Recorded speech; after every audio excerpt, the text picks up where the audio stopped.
Welcome back to another technical deep dive here in the debug zone.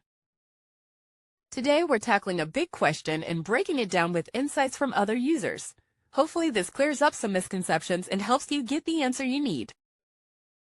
So buckle up, stay a little curious, and let's jump right in.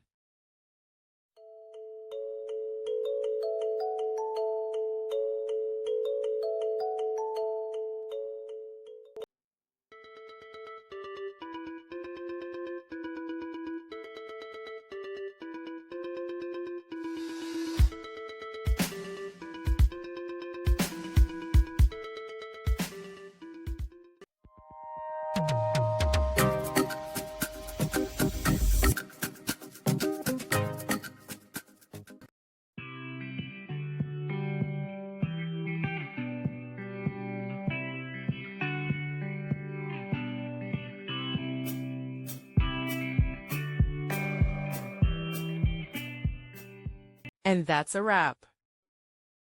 I hope you found the answer you were looking for. If you did, take a second to hit that subscribe button. It really helps out. And let me know in the comments which solution worked best for you. See you next time in the debug zone.